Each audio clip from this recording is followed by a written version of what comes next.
বিরোধী দলকে দায়িত্বশীল আচরণের আহ্বান জানিয়েছেন প্রধানমন্ত্রীর উপদেষ্টা ও বিএনপির সিনিয়র যুগ্ম মহাসচিব রুহুল কবির রিজভী। বলেছেন, তাদের বেপরোয়া আচরণ, কাণ্ডজ্ঞানহীন অশ্রাব্য কথা কাম্য নয়। দুপুরে সচিবালয়ে প্রধানমন্ত্রীর সাথে সাক্ষাতের পর রুহুল কবির রিজভী বলেন, সরকারের বিরুদ্ধে কুৎসা রটনা বা অপপ্রচার নয়, বরং বিরোধী দলের কাছে দায়িত্বশীল আচরণ আশা করে সরকার।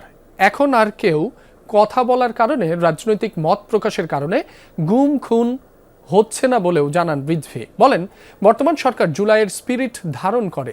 4 আগস্ট জুলাই গণ অভ্যুত্থানের ওপর কৃষিবিদ ইনস্টিটিউটে আয়োজিত আলোচনায় প্রধানমন্ত্রী তারেক রহমান অংশ নেবেন বলেও জানান রিজভী আহমেদ। শুধু সরকারি দলই সব দায়িত্ব নেবে, বিরোধী দল দায়িত্ব নেবে না, তা হতে পারে না। বিরোধী দলকেও দায়িত্ব নিতে হবে, তাকেও দায়িত্বশীল আচরণ করতে হবে।